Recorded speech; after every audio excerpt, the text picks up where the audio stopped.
Kenya is able to do. And that's particularly, as I drill into the numbers, on the humanitarian side and in the drought response and then in El Nino that we've worked on so closely together, sir. European Union, a very important partner, Germany, UK, Japan, Canada, Korea. I can't mention everybody, but we're immensely grateful to all of the bilateral partners that have supported us. On the next slide, I also just want to give a shout out to those partners who fund the United Nations globally. So these are much larger figures. This is what we call core funding that goes to the United Nations agencies at their headquarters level and then is funneled down to the country level. And here again, want to single out these countries that really invest in giving the United Nations globally a solid base from which to help countries like Kenya. I'll just note, sir, that as Kenya transitions up the scale from least developed now to middle income, this kind of traditional bilateral support is declining, and it's declining quite quickly, which is something that I think is a challenge that faces government and the UN together. And that's where these kinds of approaches to innovative financing really come in. But your voice and your government's voice on really maintaining the support to the United Nations so that we can support you is a really vital one.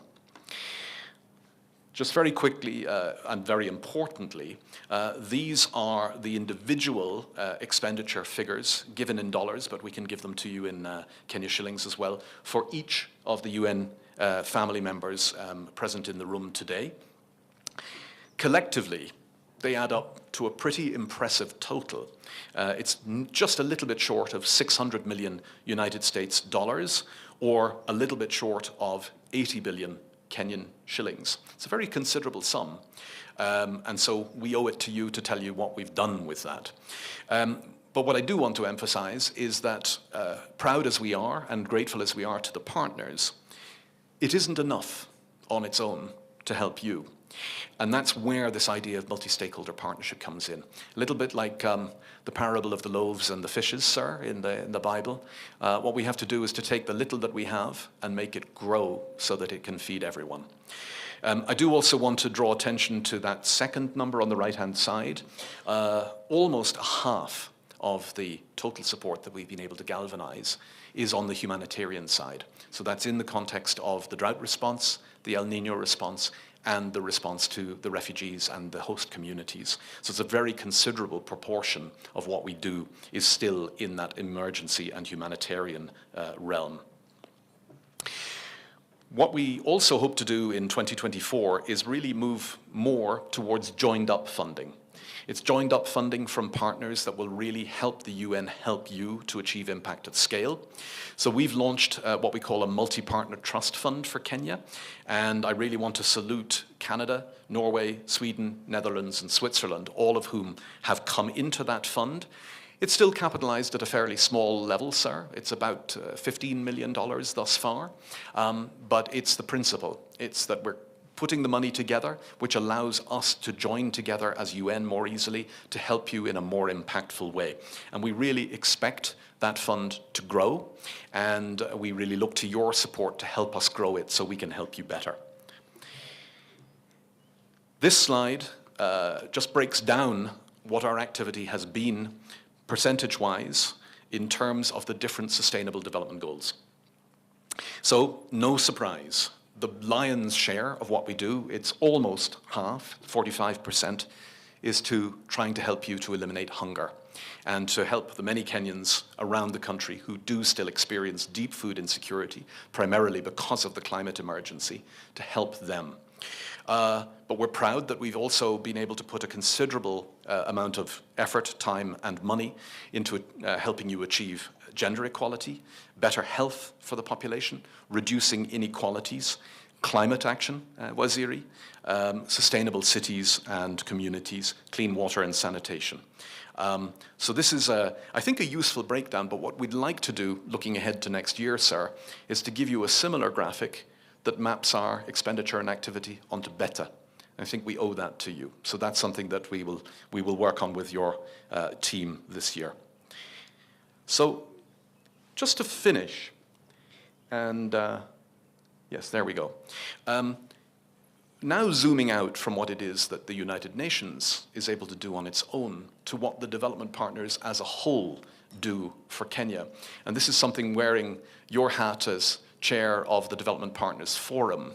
I think at the meeting of the forum that we held here, we gave you a quick taste of this, which is an online portal that the United Nations has developed to present the most up-to-date statistics on all development partners. That's information that is publicly available. It's collected through the Organization for Economic Cooperation and Development in Paris, the OECD.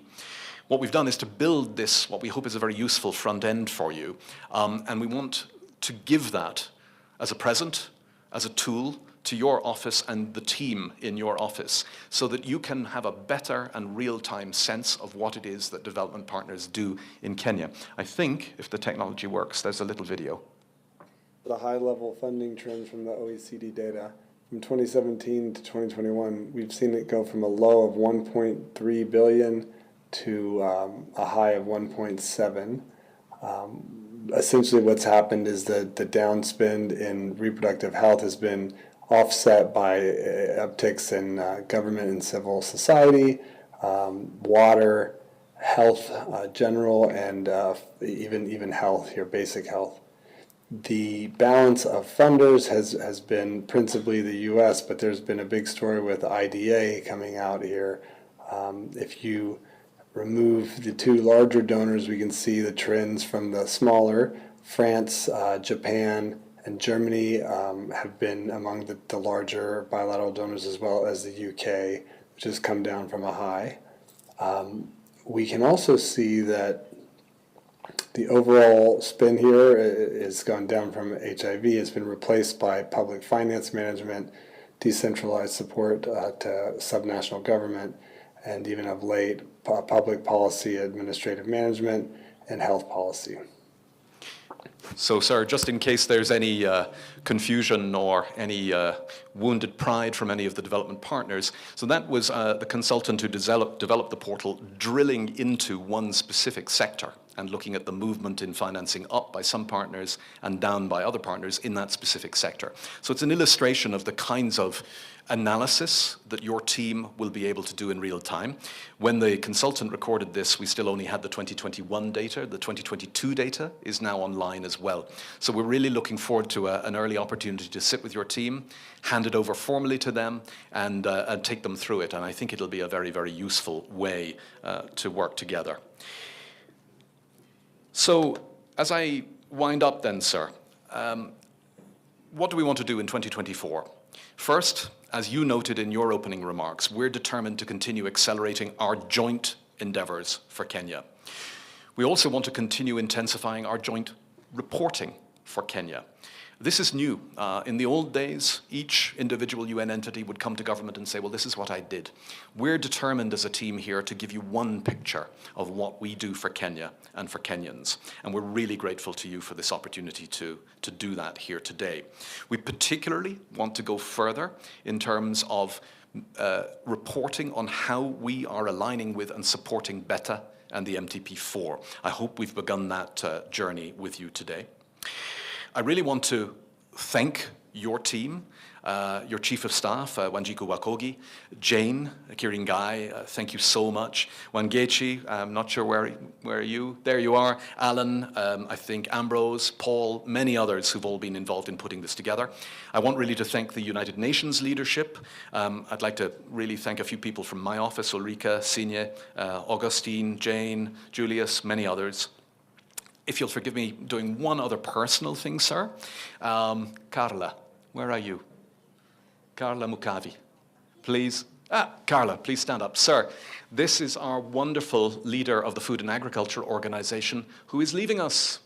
We had the send-off for her yesterday, her last meeting of the United Nations family. So she is going to be moving closer to home, near to Mozambique in Botswana, if I'm not wrong. As the FAO rep there. And also, I want to mention Cyril Lazare-Siwe from UNEP, who actually left us at 4 o'clock this morning, sir. If he could have caught a later flight, he would have been with us. He has moved to Geneva, but two really valued members of the United Nations family, and I did want to honor both of them.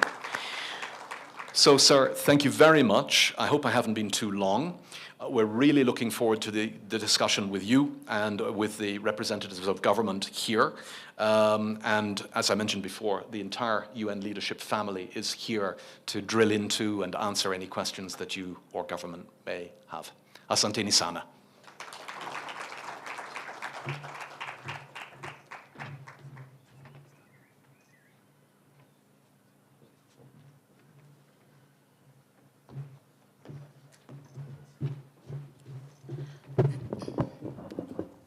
Thank you very much, Stephen Jackson. Why don't we appreciate him in the Kenyan way?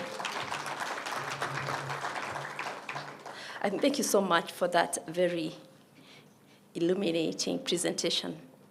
Your Excellency, very often we are asked, what's the difference between what the ODP is doing and what Treasury does in this whole development partner ecosystem? And I think from today is very clear, our aim is to focus more on results as Treasury focuses more on financing. And I think this sets the stage into how we could begin tracking results. So the following session is really, we want the government representatives here to react to this presentation here today. But Your Excellency, maybe before we start, we can take a small quiz. What were the 5 Ps that Stephen Jackson spoke to? But the UN family will not participate so that you don't have a leaguing. What were the 5 Ps? And then you make us name the 5 better priorities. Absolutely, yes. The government side need to tell us what are the 5 Ps. And then when the UN team will speak about the better priorities, then we'll have a good meeting. But Your Excellency, ladies and gentlemen, I think we can open this session now with reactions from our side of government. And then allow me to invite Governor Cecily Barire, representing the Council of Governors, because this level of government is really cross-cutting. Karibu, let's welcome Governor Cecily.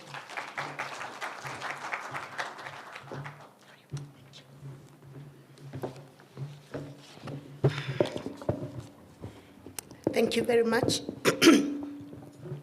Your Excellency, the Deputy President of the Republic of Kenya, Honorable Rigathi Gachagua, Honorable Attorney General Justin Muturi, our Cabinet Secretary, Soipan Tuya, Secretary to the Cabinet, the United Nations Resident Coordinator, Dr. Stephen Jackson, distinguished participants, good morning. The Council of Governors is pleased to be part of this important strategic meeting aimed at discussing the strategic outlook for 2024, exploring areas of collaboration, and to receive an account of the results achieved by the UN Kenya in 2023. We appreciate the continued partnership and collaboration between the various UN agencies and the county governments. Your Excellency, ladies and gentlemen, the success of development cooperation at the local levels lies with county governments. Development programming should therefore be inclusive, sustainable, and beneficial to all Kenyans. We have 6 years remaining to the lapse of the period for the implementation of the SDGs. Central to the attainment of these goals are county governments that are drivers of local development for all direct service sectors. And I think as the representative was making his presentation, the coordinator, Dr. Stephen, you could see he was touching on a lot of devolved functions, water, health, agriculture, that are very key in the county government's agenda. The county governments are currently employing different strategies to accelerate the implementation of the SDGs. We therefore call upon the UN to partner with counties in accelerating the implementation of the same. The Council of Governors is supporting county governments in undertaking local reporting of SDGs through the voluntary local reviews. We have noted a significant increase in the number of counties undertaking voluntary local reviews, rising from 5 in number in 2019 to 19 this year, 2024. We've been working with the State Department for Planning in aligning the voluntary national review process to the voluntary local reviews. As part of the voluntary national review process, assessing the national progress in SDGs implementation, we are committed to ensuring the local reviews contribute to the bigger picture. Ladies and gentlemen, the United Nations Sustainable Development Cooperation Framework, under the strategic priorities and strategic enabler of people and peace, planet and prosperity, and partnerships, align very well with county needs and priorities. The question we are asking the UN as a whole to reflect on is that of sustainability of programs. We focus on building sustainable systems. We need to focus on building sustainable systems and transformative programs or projects. Design of programs dealing with direct delivery should consider who is closest to this population we are reaching. When all is said and done, we should be able to jointly put in place sustainable measures to enable both levels of government to own and run the programs. Partnerships around strengthening devolution is crucial and aligns to the better agenda. We therefore need to drive the development from the local level. There's need to strengthen intergovernmental relations and coordination for inclusive, equitable, transparent, accountable, and effective service delivery for all citizens to ensure no Kenyan is left behind. Ladies and gentlemen, I'm aware that the UN is working on joint programs to enhance the implementation of the framework. We encourage you to embrace co-creation approach and to ensure that the programs are also aligned to our county integrated development programs and our annual development plans. With this, we'll be able to eliminate duplication and enable governments understand UN contribution to local development. We do have over 20 UN agencies working in Kenya today, but only a few are engaging directly with counties. Let's consolidate our support to counties and engage them to achieve the desired results. Lastly, ladies and gentlemen, allow me to mention that we have met in the past and deliberated on the realization of this UN Sustainable Development Cooperation Framework. We hope that the implementation architecture will consider the Council as a co-chair, noting that devolution is a key driver to SDG development. On the outlook, the Council launched the G7 strategy, which seeks to contribute to an inclusive participation of women, children, and the marginalized groups in the country's development agenda. The strategy seeks to empower and support women leaders in demonstrating efficiency, transformational and strategic governance within the devolved structures, amplify the collective voices of women in national and gender issues, create a women leaders networking platform across all sectors, and facilitate mentorship between seasoned leaders and emerging women and girls. And therefore, I want to appreciate the support we have so far been able to receive from the UN Women towards implementation of this great strategy. In close, the Council looks forward to the results and opportunities for counties in the current year 2024, noting that partnerships and collaborations are the only means by which development will be realized. Let me say here that the Council, through the Committee of Resource Mobilization and Partnerships, which I chair, really looks forward to a thorough and deeper engagement between the UN family and the Council of Governors and counties by extension. Asanteni sana, do have a great day. Thank you.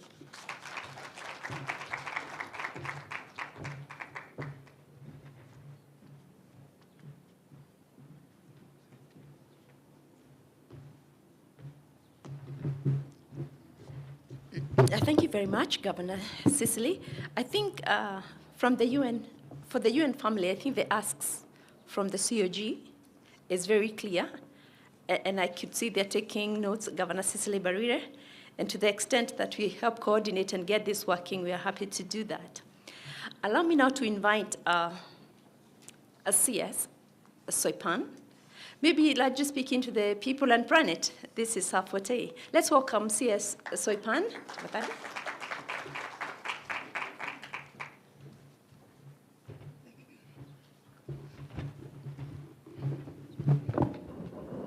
Thank you very much, Jane. Your Excellency, the Deputy President of the Republic of Kenya, the UN Resident Coordinator, Her Excellency Cecily Mbarire, the Attorney General, Cabinet Secretary to the Cabinet, PS is present, the larger UN family, good morning. I will start off by thanking our good brother, Stephen, for a very good presentation, which has opened up in a very transparent fashion what the past year looks like for the UN in terms of the cooperation framework with the country, and at a very pivotal moment, we are also looking at the 2024 outlook. I would also want to say that the partnership with the UN, and I can speak for many other ministries, has been very key and central with the bilateral partners that you have listed here, with the key organizations, the implementing entities at various levels of coordination of funding. And I think it has been intentional for the Kenya Kwanza administration that we have a very well coordinated and intentionally aligned framework of cooperation between our development partners and the government. And also to really say that, Your Excellency, the International Development Partner Coordination Unit within your office has really come to give the much needed leadership in that space. Because when we talk about 80 billion Kenya shillings, I think that was the amount of what has gone into the development cooperation between the UN and the country. Those are huge resources. And when we don't have proper coordination and proper alignment, then we will compromise the impact that we would want to see. So, and for the past 1 year and some months, for us, it's been really setting the ground, ensuring alignment between the development partner programs with those of the better priorities. And I can confidently say that we are at a stage where we are ready to take, to fly. We are ready to take flight. And this discussion here comes at a very important point. And I would want to say that we really need to have structured engagement. My sister Carla here, and I really wish you well in your next venture, she will tell you the back and forth engagements we have had to have with a number of bilateral partners, trying to work backwards on programs that are already ongoing to align with our priorities. I would really want to plead that for any programs that are at inception stage, let us have very structured engagements. You will go to a ministry where we have 3 to 4 state departments. When you engage at the level of one state department or one department of the ministry, which I have seen happening a lot of times, then we lose the bigger vision of the ministry. But when we engage at a level, Carla will tell you, we sit with my office, the PSS, and Jane has been to my boardroom several times, just trying to work around that alignment. When we start at the inception stage, and Madam Governor has said, the Council of Governors, working at the inception stage, then we will be able to align our vision, our priorities, and we will save time because we don't have to waste a lot of time trying now to restructure the programs that have already been started. I would also want to say that our priorities are clearly set out, very crystal clear, under the bottom-up economic transformation agenda. You will find 3 Ps in our beta, which is people, planet, and profit, because that is the essence of all our programs, that they must speak to the food security needs of the people, must speak to employment creation, must speak to enhanced GDP for the country. Even our tree growing initiative, that is the way it is designed. And with those very clearly set out priorities, you have mentioned the area of sustainable waste management, for example. We have set out clear priorities. We want to move this country from a linear economy to a circular economy, and we are very deliberate about that. The plans have been set out, the strategies have been set out. We are tied at the hip with the counties because sustainable management is right in their mandate. I would like to plead with our partners that let us move to modeling of programs. Let us have 3, 5, 6, 10 material recovery facilities in this country that now will help us move from, we have over-planned, we have over-public participated on these issues. Governor Mbarire will tell you she has even set aside space for the setting up of a material recovery facility to deal with waste management in her county. So with that structured engagement, aligning our priorities, I think moving to modeling of the initiatives that we want to see moving our country from linear to circular economy, the initiatives that we want to see around ecosystem restoration that will speak to the 3 Ps of having people at the center, having profits coming out of our ecosystem restoration programs, and having the planet at the center in terms of restoration becomes very important. The involvement of private sector, when you look at our projections in terms of what we need to deliver our NDC targets, we are talking of $62 billion US, which I think if we go to the currency of things, that number would shoot to a bigger amount. We need to ensure that in our partnership arrangements, let us bring in the private sector investments into our plans. And therein, we shall find sustainability because of the need for a whole of government, whole society approach to meeting some of these needs.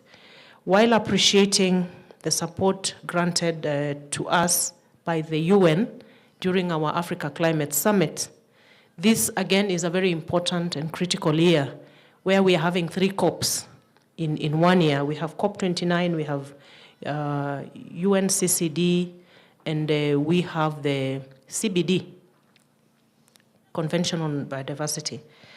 And we set out to provide leadership through the Africa Climate Summit in terms of the priorities that we have, not just as a country, but as a region on climate action. We cannot continue to do climate action without the development needs of the country being at the center of it. They cannot be mutually exclusive. Again, with discussions and aligning priorities, then we can move the Nairobi Declaration discussions to practical action, and I'm happy to say that I already see that happening through our Africa Green Industrialization initiatives, and from our discussions, Stephen, with your convening power, we look up to you to help bring everybody on the table and progress these discussions to bankable plans that then resonate with Kenyans, so that we don't have climate discussions happening at very high level and not really resonating with the people on the ground. Finally, I think the FLOCA program is, I don't know what to call it, but it is a true definition of how we need to approach the whole sustainable development plans that we have set out in our priorities, be it at the county level, development partner level, or national government level. This is a program, as Governor Cecily says, is very realistic for me, because in terms of the bottom-up approach to things, it is really the typical of what we want to see. And I know it's a pilot by all definition because it is the first of a kind, but I really think that is a model that we may need to look very closely and support. It is bringing many partners together, and it resonates with the direction that you have said you would want to take of joined up funding. And I'm happy that tomorrow we have similar discussions happening at the donor group level. I know most of us in this room will be in those discussions tomorrow. Let us consolidate effort and having every player on the table for sustainability, so that we don't have duplication of even the governance structures that go down to the ground. We build on what is existing, scale up, model the things we are talking about for practical action. Asanteni.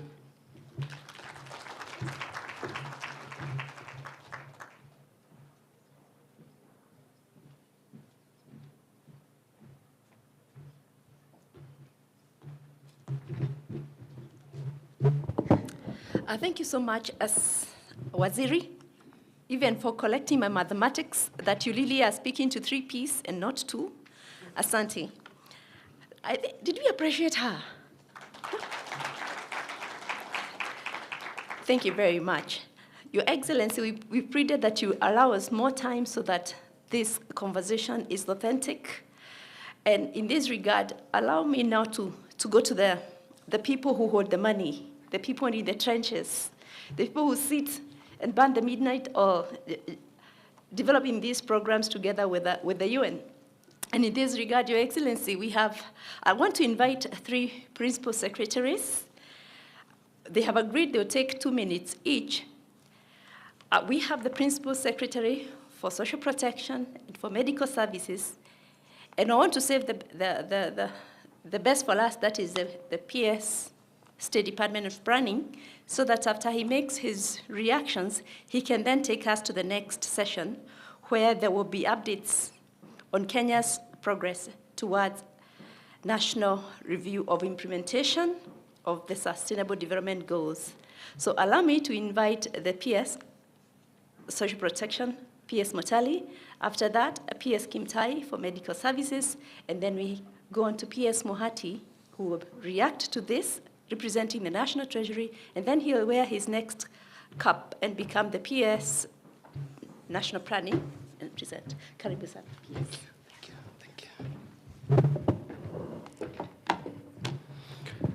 Thank you so much, Dr. Regine, Your Excellency, the Deputy President, our family of the UN team led by Steve, my colleagues, the CSAs present here today, my colleagues, the principal secretaries. Good morning, Your Excellency. Sir, I had not prepared to come and talk before you, but as Angao, Your Excellency, when we were there, we never prepared to talk. Once you are asked to talk, you simply stand and say something. Your Excellency, when we talk about social protection, which is a State Department in this Republic of Kenya, social protection answers and takes care of the all P's, the 5 of them. Social protection, when you talk about it, you are talking about the bottom-up economic transformation agenda. That is where the home is. Why am I saying, Your Excellency, that the 5 P's are anchored in social protection? Is that when you talk about the people of this nation, when you talk about vulnerable people of this nation, when we talk about the children of this nation, be it the girl child and Your Excellency and the boy child that you mentioned, we are simply, it is all based in social protection. So in social protection, I work very, very closely with these partners here. When I see Landis, when I see Kala, when I see all of them, these are people that we work very closely. I will not take through what Steve has shown us here, because I will be simply reinventing the wheel. I had tabulated all the money that we partner with them, and it's quite a huge amount of money. Your Excellency, we still have vulnerable people of this nation. This is where the government of Kenya is implementing the cash transfer, and Your Excellency, you know this is a government program. The cash transfer is geared towards the bottom-up economic transformation agenda, because this is where Our Excellency, the President, and yourself, Your Excellency, you remember when we were outside there, we were saying pesa mfukoni. We give money as a government, that is 2,000 shillings to 1.2 million Kenyans. These are vulnerable older persons. These are vulnerable, actually all older persons are 70 years and above.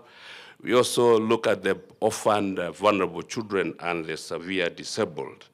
So we are giving this money to these people simply to cushion their lifestyle. It's not a lot of money, it's 2,000 each, but we are giving this money to those people.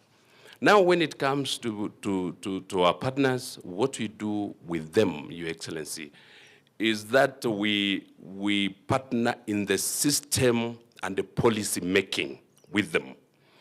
And also, we do quite a lot of capacity building with them, and they really, really help me to make sure that we come out with. The other day, Your Excellency, we are coming up with a social protection bill, and this has been fully taken care of by our partners, so that we come up with a legal framework of our social protection. For example, Your Excellency, if I could pick just one of the UK, the British High Commission. The British High Commission gives us 71.9 million pounds. That is for social protection alone. I'm not going to take all, because I really work with them. UNICEF, World Bank, I all work with them because of the vulnerability component that we have in social protection. So I wanted to ask, Your Excellency, we still have people outside there. This program that we call cash transfer for our children, for the older persons, yes, we have developed the systems. We have developed the policies. But what I'm asking, Your Excellency, is I wish we could cushion and assist our government, our exchequer, to try and put some little money, because the Kenyans, actually, Your Excellency, as you agree with me, what the Kenyans need is money. Because once you have the money, you have the power, you have the capacity to do what you can. We have done a lot of capacity building for our staff, but Your Excellency, I would request our partners, yes, we are working together, we are doing capacity buildings, but I wanted to ask at this juncture, can we also partner, because this money that we give to people is all about the exchequer. Can we also partner with them in giving some little money? We do quite a lot of resilience, because all has been mentioned here, and because of time, I may not do all the presentation. But I feel now, Your Excellency, my humble request, can we try and now go out and look for results? can we leave the workshops a bit? Because we have quite a lot of workshops, we have quite a bit of the capacity building. It's a humble request that can we leave the workshops, can we leave the hotels in Naivasha and Mombasa, and we get this money to the people. I feel, Your Excellency, this is something that has been digging in me because we are doing too many of them in Naivasha, too many of them in Machakos, too many of them in Mombasa. With this money, if we put it together, let's go to West Pokot, let's go to Turkana, let's go even to the urban poor, the people we have left. Can we give this money and the people we capacity, build them financially? I feel, Your Excellency, that was my request, but I really want to thank you, Your Excellency, for even this forum. It's a wonderful forum because this is where we engage and discuss what we are doing together. And so far, so good for social protection, but still, Your Excellency, we have a lot to do for these people who are vulnerable in this nation. I thank you and I submit, Your Excellency. Thank you.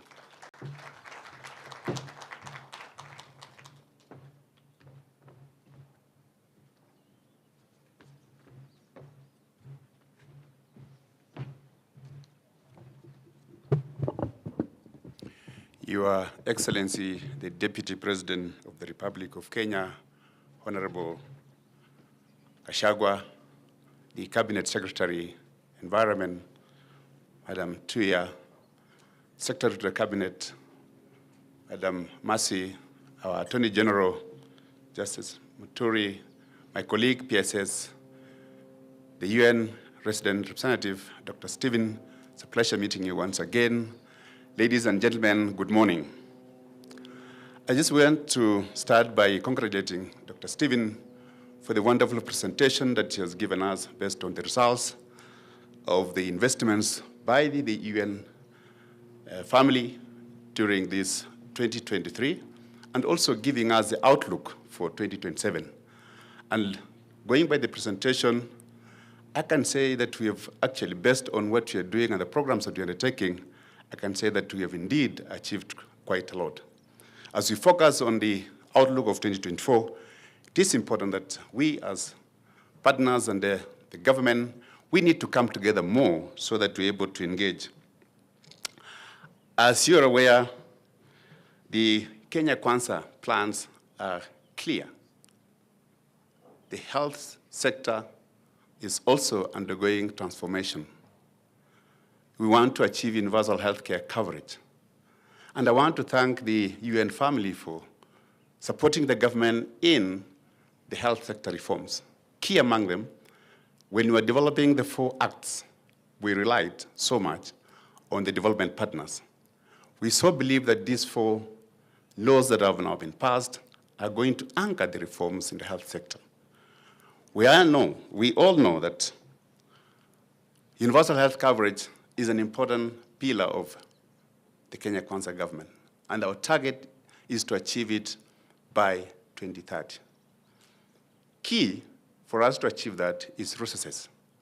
We need to partner, we need to pull more resources towards that direction. The government resources alone might not be sufficient, but once we start pulling resources together, we'll be able to achieve it. As I was going through your presentation, Dr. Stephen, I noticed one thing, and you said very clearly that the resources are dwindling, they're coming down, and especially from the development partners.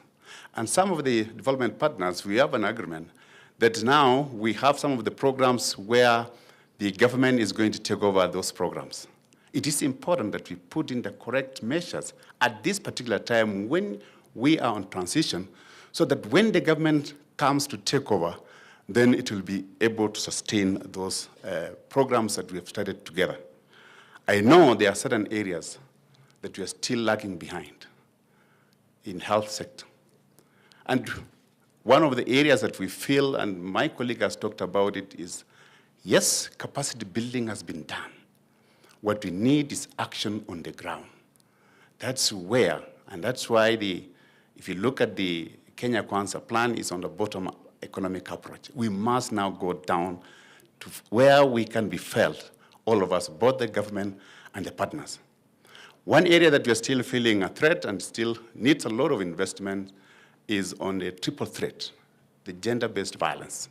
This is an area that we need to focus, and we need to see the partners coming to support us in that area.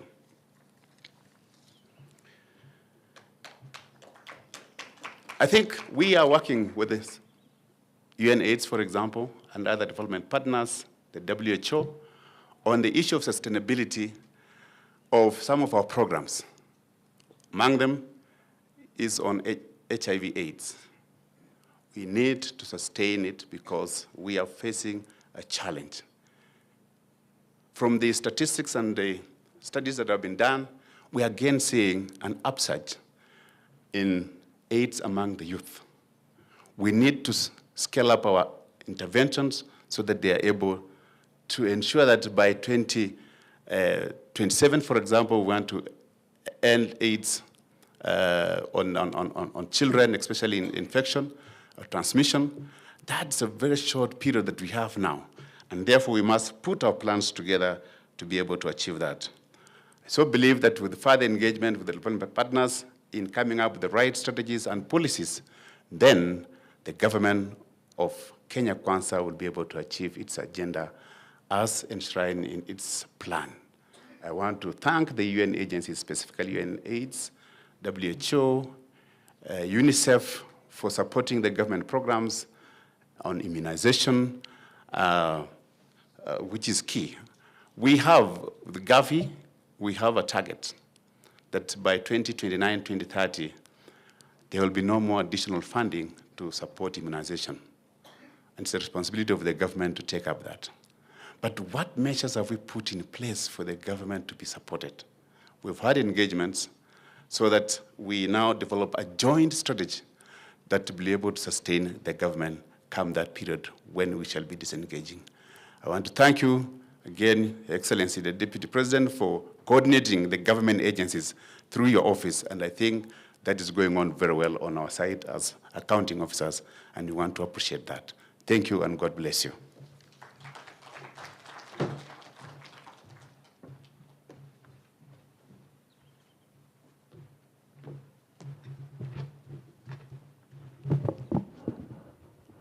Your Excellency, allow me to just revise the order a little bit before we invite our PS Muhati. I've been reminded by team that the PS response team did not meet the third gender threshold. And in this regard, allow me to invite PS Anne Wangombe, if she's in the room. Is she there? No. Yes, she's here. Yes, to just react, and especially given the positioning of the docket that she holds in this whole conversation.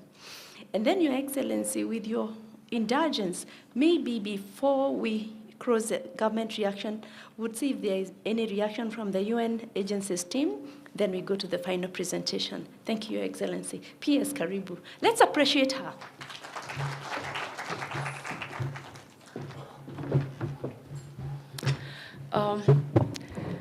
Your Excellency, the Deputy President of the Republic of Kenya, allow me to ride on the protocols already observed. Good morning.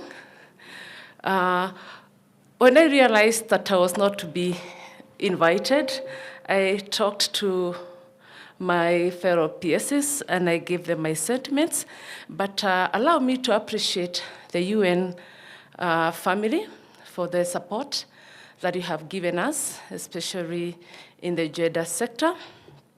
But maybe I request that now is the time to roll up our sleeves and go to the ground, just like what my fellow PSs indicated. But so far, so good. I want to say that we are still struggling as a State Department with gender-based violence, particularly femicide. We're struggling with the FGM, that is female genital mutilation. We are struggling with early pregnancies. But we do really appreciate your input in this. You have been very helpful, but there's much more that we can do together. So all I can say is, please, let's have actual collaboration. Let's have actual partnership.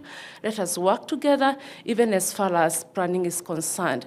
When you have programs out there, we would request that we have more of government, whether local or national. We also need to be seen in the scene when you have programs. As basic as it sounds, it's also good to have even our banners. You know, it sounds basic, but it still sends a message to the people of Kenya that the government is indeed involved. Thank you very much. I wish you well. Thank you.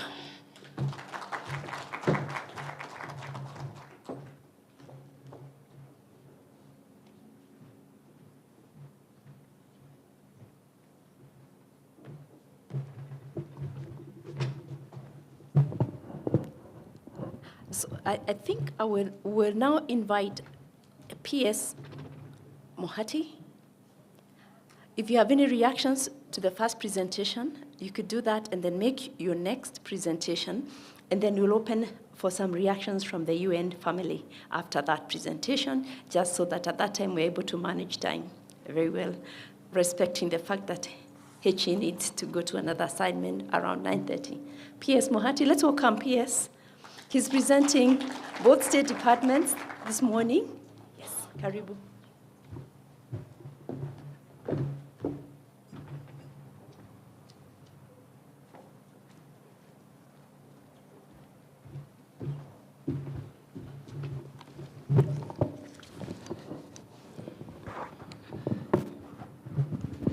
Thank you.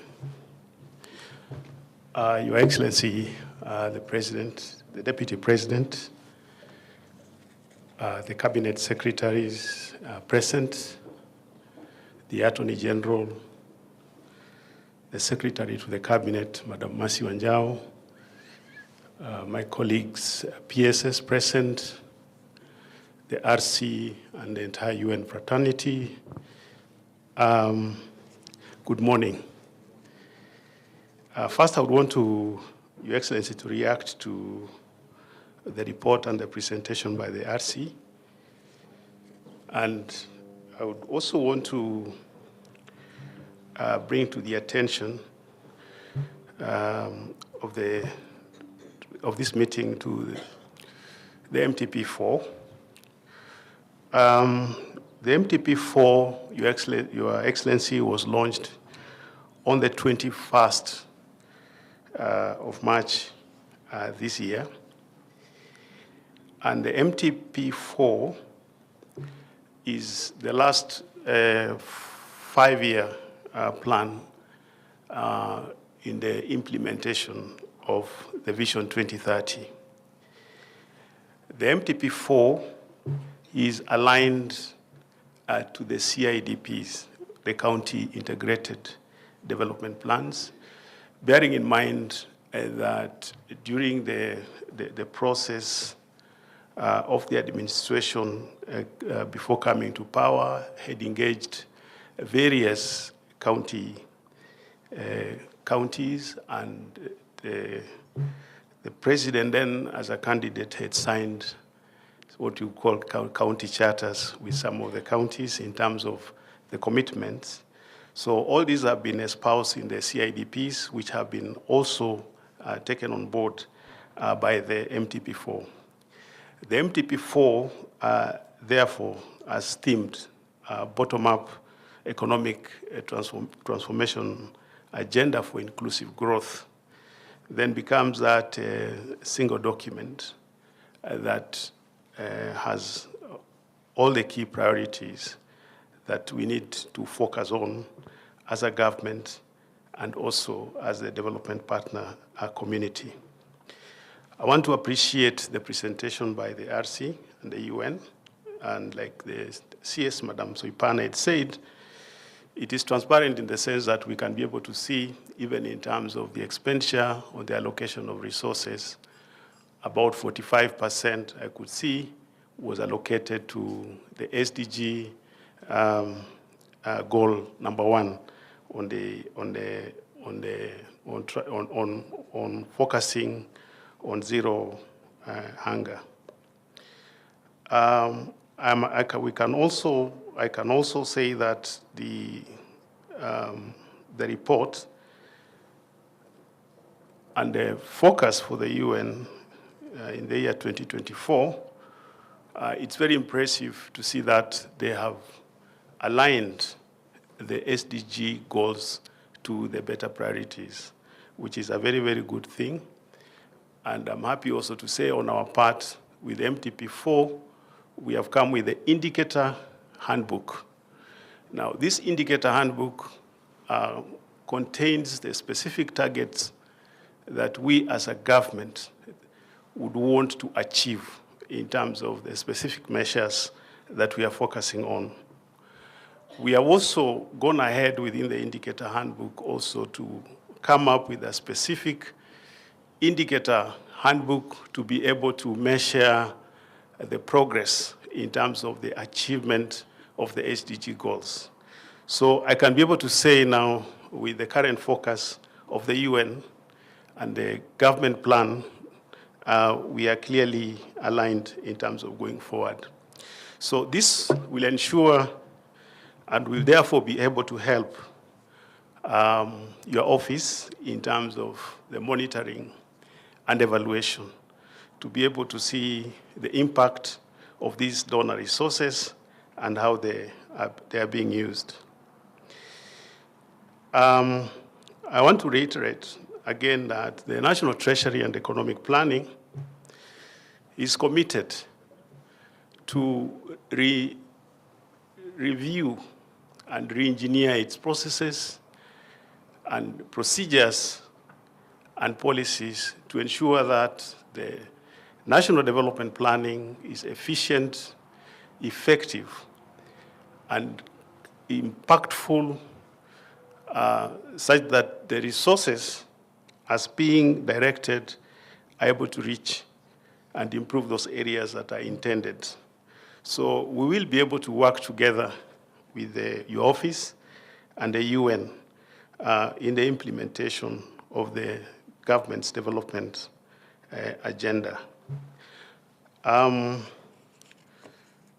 To the RC and the UN, during the ANGA meeting last year in September, listening to the various presentation then at that time, it was very clear that the Agenda 2030 of the SDG goals is dwindling in terms of performance. And therefore, there is need for us, Your Excellency and RC, for RC to be able to respond in terms of now, what is the focus? This being the case, in regard to the partnership with us to be able to improve the performance of the SDG, bearing in mind that some of the targets are already regressing. And this is a global situation. So thank you very much. Allow me then, Your Excellency, to go back to what I needed to do today. I would want to present the status of the Kenya Voluntary National Review 2024. And I'll just focus on the framework, the status, and the highlights of it. Now, the voluntary review, the Voluntary National Review, what we call the VNR, is a process by which countries take stock and assess progress and challenges in the implementation of the SDGs.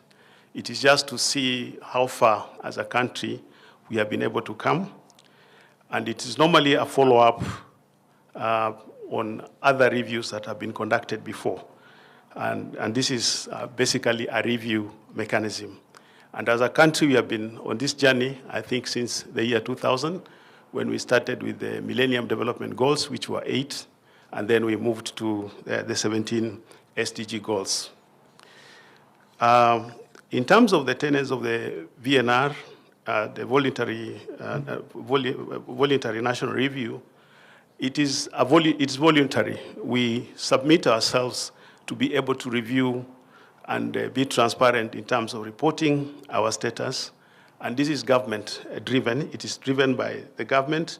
and also provides a platform for other partnerships because we have other players in the private public sector, and like Her Excellency Madam Cecil Mbarire had indicated in terms of the local reviews for the county governments. And it is conducted through an inclusive and very participatory, transparent process, both at the national and also at the county levels.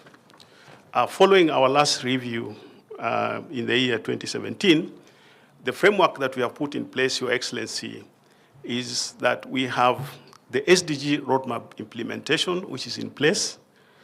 We have established an interagency technical working committee on the SDGs, and we have also mapped all the SDG stakeholders within the relevant goals as a government, and we have, like I've indicated, formulated what we call the SDG National Indicator Handbook.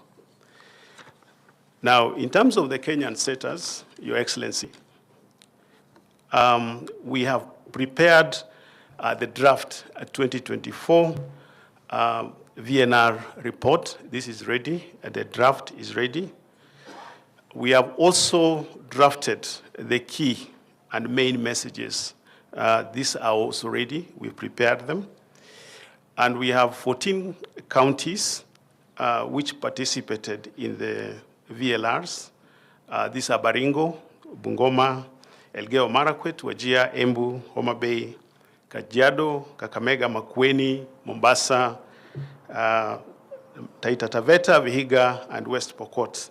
And all these also have prepared their VLRs. The draft VNR and the VLRs reports and the main messages are currently being reviewed by ourselves and various stakeholders and are ready for presentation. So the next steps now are the following. On the 24th of April, we are supposed now to submit these main messages to the UN DESA. 24th April is the deadline, and I can be able to confirm that we are within the deadline and will be able to submit with this within the right time. And we will also be appraising the government's NDIC, the committee responsible for coordination of government implementation programs on the VNR. And we will be submitting also to UNDESA the VNR report, the final one, on the 14th of June 2024. The preparation for the VR presentation, the dissemination of the VNR and the outcome of the 2024 high-level political forum in New York in 2024 in August, the country will be ready, and the CS, National Treasury and Economic Planning, Professor Njuguna Ndung'u, will the one be presenting the Kenyan report at the UN. I will just give you a few preliminary highlights for the benefit of our partners. Our observations, of course, there are a bit of mixed results so far in the report, but we have witnessed a very good progress in a number of those SDG goals, precisely about six of them. In terms of leaving no one behind, there have been very good progress in regard to the interventions, the financial inclusion, the programs in terms of affordable housing, the social health insurance fund, and cash transfers to the elderly, especially, that have been very timely. So this has been very good in terms of what we can be able to see so far from the highlights. We still remain with the challenge of the data gaps. Your Excellency, RC, you are aware we have about 162 indicators that we need to measure. And as a country, we are only able to measure about 132. And tracking still remains a major challenge for us that will be able to require support in terms of being able to implement the SDG goals and to be able to measure them. I would move to my conclusion, and like I've mentioned that the VNR, the draft VNR is showing mixed results, but I'm sure the picture will be very clearer in the course of the week as we capture some of the data that has been released through the 2024 economic survey. The 2024 VNR will reflect the recovery efforts made by Kenya since the COVID-19 pandemic and take into account the priorities under the better aimed at economic transformation of the country. We will be seeking activity-based support from the development partners in terms of working together to be able to strengthen the implementation process in terms of the capacity for both technical and also being able to raise the awareness of other partners in the framework. So thank you, Your Excellency.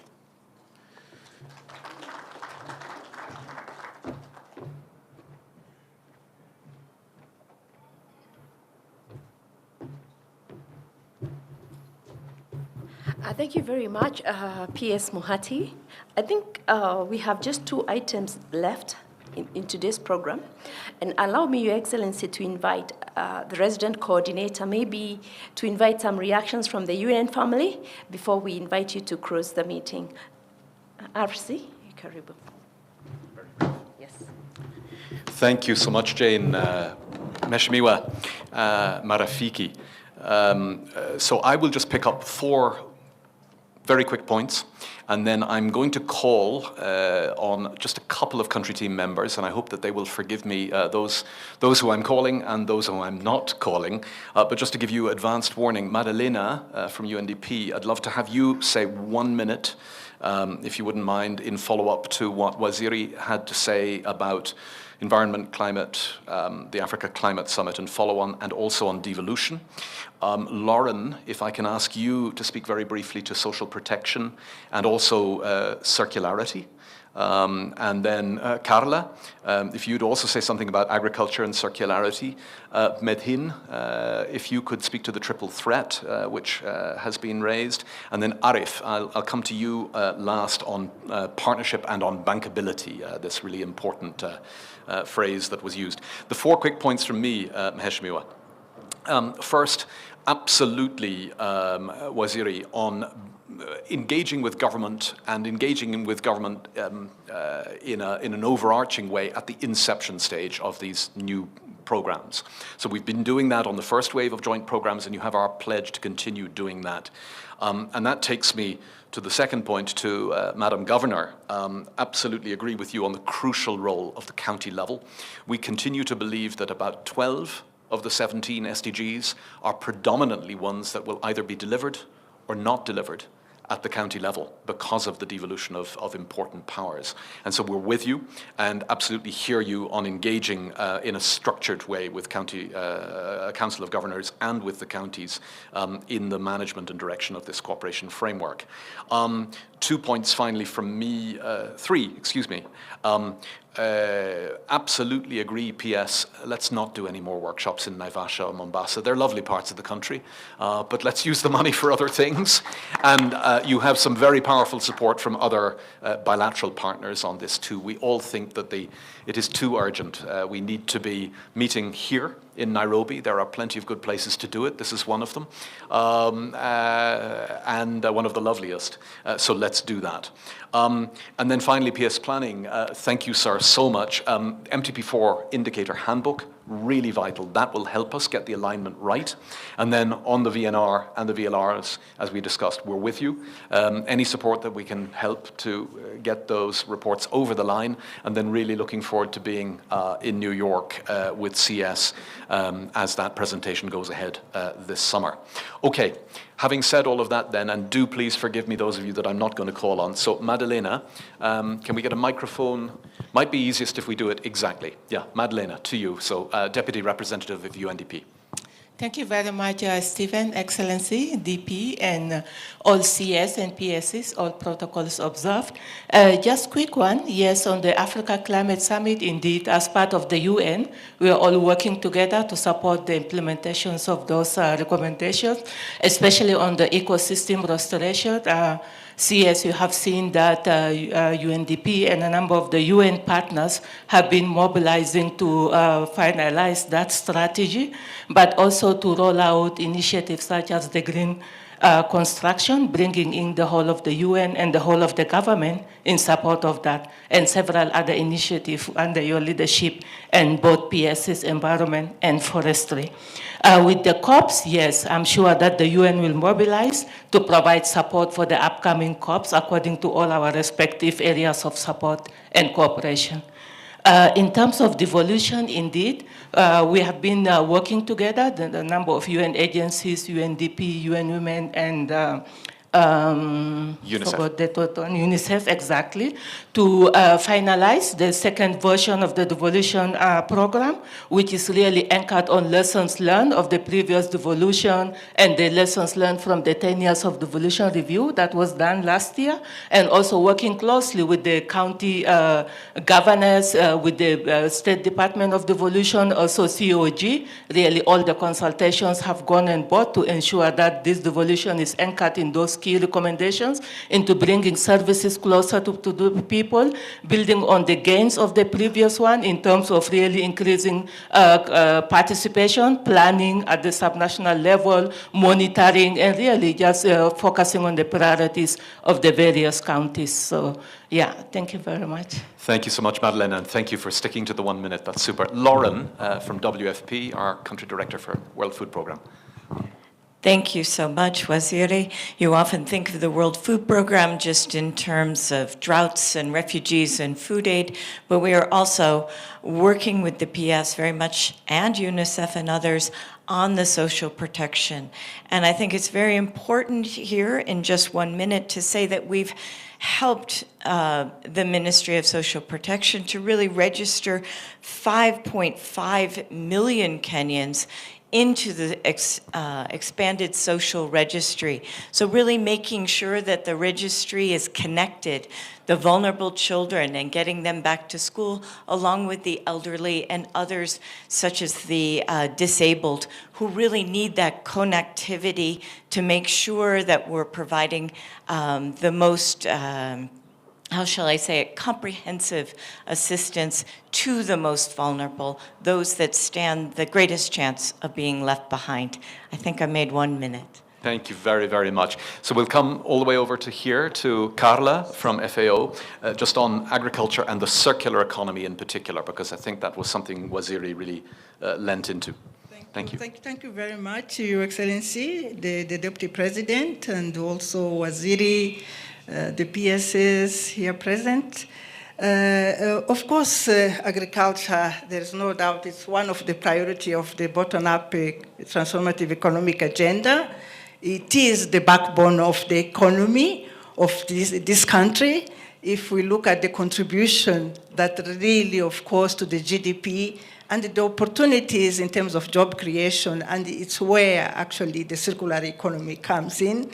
That responds actually to the priority of this country when we talk about the Food System Summit and where Kenya really embraced and where the national, of course, pathways came from this engagement, bringing all stakeholders.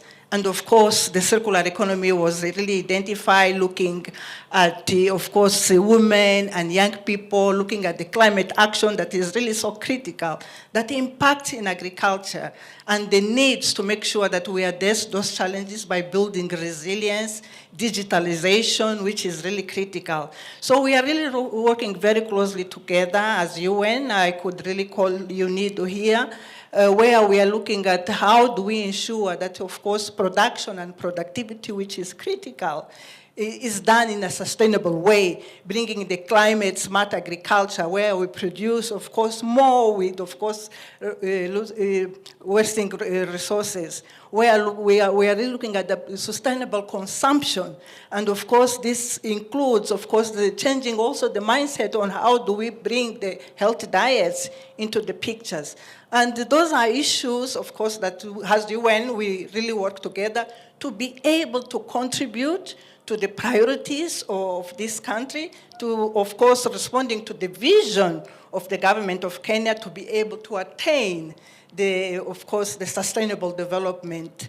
In that, of course, in that note, I really want to take this opportunity when I talk about the Food System Summit, particularly +2, where I had the privilege to accompany His Excellency the Deputy President to Rome, and where, of course, he really positioned Kenya in this picture. And as I really am exiting, I want to thank really the collaboration, the partnership, the vision of this country, and all the support that really has been provided to the UN to be able really to do the great work that we need to do in order to help this country to strive and really reach the goals that are really set, looking at the vision of the bottom-up economic transformative, of course, agenda, and the vision, of course, 2030. So thank you very much. Thank you so much, Carla. We'll go straight to Medhin on the triple threat.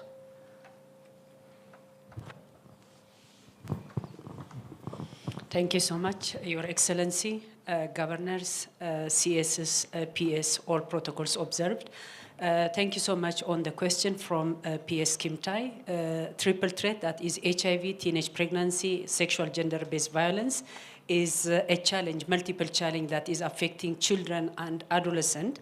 And the UN, we are 7 agencies working together to address this multiple challenge that is affecting children and adolescents. As I said, it requires a whole society approach. It's not a single UN agency or ministry, but we really need to come together as at county level, national level, religious leaders, private sector, and that's what we are aiming to address under the leadership of the government, because these are now the future of Kenya, and we need to really invest in that. So we are very much committed, and they are also identified as one of the left behind population, what we call the LNOB group. So we are very much committed, and yeah, we look forward for the leadership to make sure that indeed Kenya addresses this by 2027. Maybe taking the opportunity, I want to appreciate PS Social Protection that he mentioned, and it would be very helpful for all of us if this becomes a government circular, so that we don't really spend the resources in workshops, in wherever, but you know, we direct the resources. Thank you so much. Thank you, Medhin. And yes, indeed, for everyone. And Arif, last word to you, please, on partnership and bankability.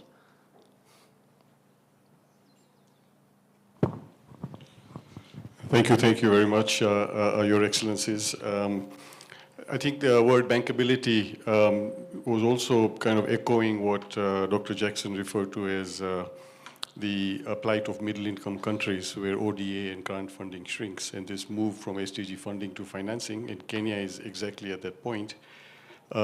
So some of the elements that we've been kind of exploring through this SDG partnership platform we created jointly with government, launched at the General Assembly in 2017, includes ecosystem strengthening. How do you get private sector networks that have the capital today looking for deal flow to connect with government, the Nairobi International Financial Center, the PPP unit? How do we create a stronger trust, understanding, and deal flow, unlocking that 90 billion of private capital in the market?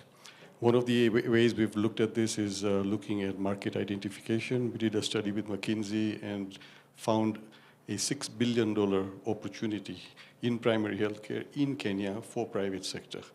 So there are bankable opportunities, and about $200 million of projects have been implemented on the ground by private sector. But the other area that we've also looked at is how do you create a joint deal flow pipeline with government and private sector? So there are some opportunities we're working on, bringing in delegations of potential financiers from Switzerland, from other countries. In the past, we brought 200 investors, and In June and November, we have 2 conferences coming up on that. The third one is around innovative finance. We talk about blended finance, but how does it actually work on the ground? And we have this exciting development impact bond, 500,000 girls ultimately reaching 300 facilities in 10 counties for adolescent sexual reproductive health with an investor window and an outcome funding window paid only on performance.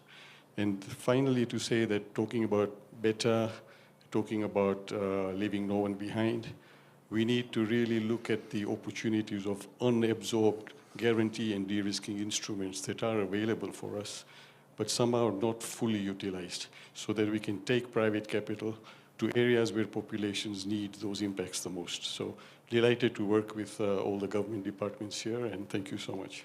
Arif, thank you so much, and thanks everybody. My apologies again to those of you that I didn't call, but as I hand back to you now, Excellency Deputy President, with gratitude and respect, I just want to take note of a coincidence that isn't a coincidence, that the themes that came out strongly in the exchange with your government just now, devolution, social protection, circularity in the economy, school feeding, the triple threat, all of those are the focus of new at-scale joint programs under our cooperation framework.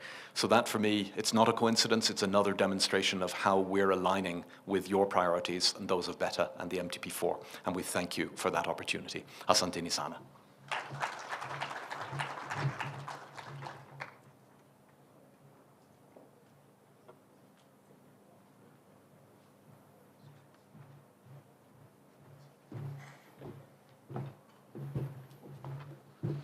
Your Excellency, ladies and gentlemen, we are now coming to the close of our session, and we want to thank Dr. Jackson and the team for the presentation.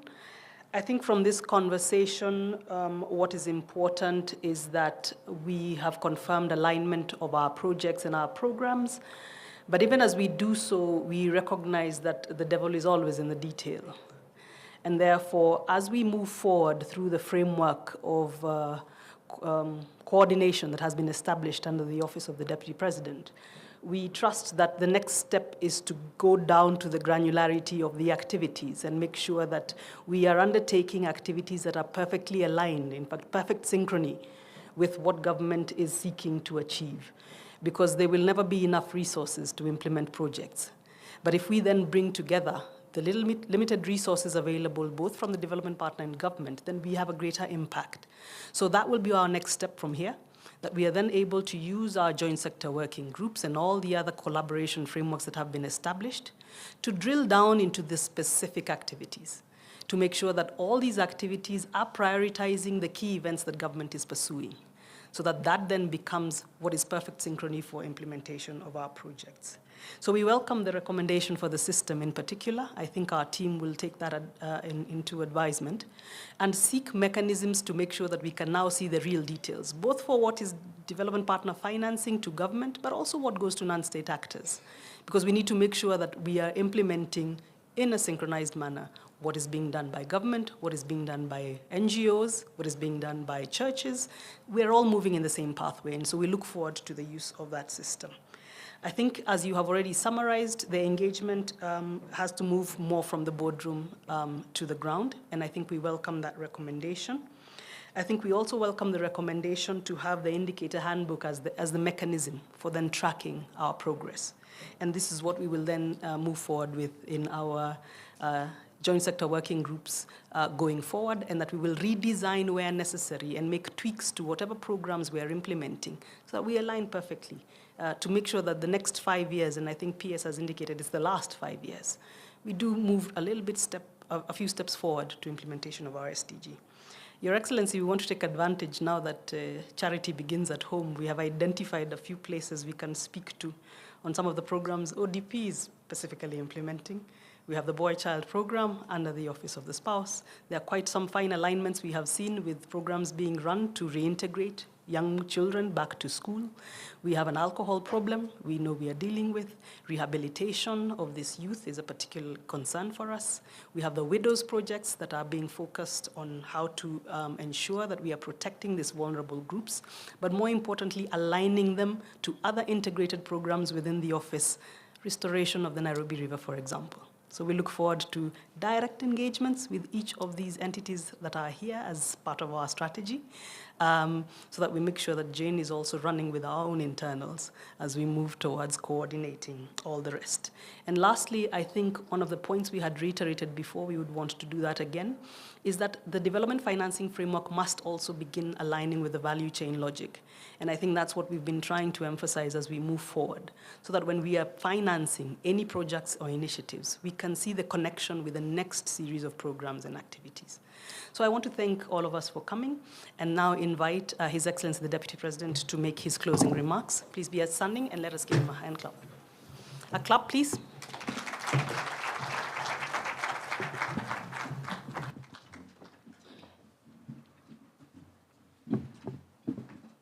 Thank you very much. Please be seated. Let me take this opportunity to thank all of us in this room, more so our friends from the UN family, for the very insightful engagement, and for the government team for their very appropriate responses. Let me re-emphasize that continuous engagement with our partners is the modus operandi of the Ruto administration. We believe, and I think rightly so, that a good idea must give room to a better idea. A better idea ultimately should give in and give room to the best idea. None of us has the monopoly of knowledge, and continuous engagement enriches our thinking. We as an administration want to continue engaging continuously with our partners, because that way we become better people. It is true there has been concern that we are having too many meetings. We are talking too much, which is also good to talk, but it's the time now to apply resources to the real interventions out there in the field. I agree with Dr. Jackson that there are many places you can meet outside Naivasha and Mombasa, including here. The only problem is that when you go to Naivasha and Mombasa, you pay the bills. When you come here, you leave the bills to me. So I'm willing, at a fee that is negotiated, to hold meetings here, so that you also don't leave me struggling with bills. Let me say that the President anchored this coordination role to this office to give impetus to efficiency and seamless coordination of development partners programs. At this level, the presidency, we have the right gravitas to make sure that things are moving. It becomes much easier to coordinate government and coordinate government reactions and responses and interventions. Our unit for coordination at Ajin is now fully functional. We have a full floor on 6th floor in Harambee House Annex with all the facilities, state-of-the-art conference rooms, all manner of communication facilities. So when you have something that you think you need government intervention to move a little bit faster, call on 6th floor in Harambee House Annex. You'll be well attended. There are people there to listen to you, to make all the necessary calls, to set up quick meetings across government. At the highest level of government, last week, I met with the Prime Cabinet Secretary, the Attorney General, the CS National Treasury, again, just to make sure that things are moving in the right speed. So the UN family, this is your home, and we don't take for granted the programs that you have for our beautiful country. And again, I remain forever indebted to all of you for the support that you gave us when we had the worst drought in 40 years. I don't know what we would have done without your support and interventions. Again, we are very excited by the ongoing plans to to enhance the UN presence in this country by enlarging the facilities at Gigiri so that UN can be very strong in the global south here in Nairobi. Nairobi remains a good destination. We have a very secure environment. For the last 2 years, our security has been upgraded to the highest level possible anywhere in the world. We have no incidents of terrorism. We have no incidents of mugging, carjacking, bank robberies. Nairobi is as safe as New York, as Geneva. So we are really looking forward to fast-tracking that program to enhance and upgrade the UN facilities in Gigiri so that this can be the diplomatic center of the UN in the global south. And we are always looking forward. And for those of you who serve here, when your time comes to retire, there's no need to go back to where you came from. You can retire here. It's a good place. Our people are very hospitable. Our people are warm. They are lovely people. They are good people. I don't know why you want to go and live elsewhere. You can just live here. So I want to say, finally, I want to thank the UN family and our officers in government. Let us continue with this engagement. You can never go wrong by engaging. Let us continue engaging. Let us continue doing an audit on what we are doing and improving every day and getting better every day. And I'm sure with that kind of engagement, we'll be able to goals, we'll be able to implement our programs, and we'll be able to make lives much better for our people. So once more, I want to say asanteni sana. Thank you very much. I wish you well. We are around. We'll continue with these engagements. And whenever you think that you need to have me around, I'm always available at short notice because that's what I'm paid to do. And I get a salary every 30th, so I must earn it by just being available to engage. And once we do that, we'll be better people and we'll achieve much more than we would have if we were not engaging.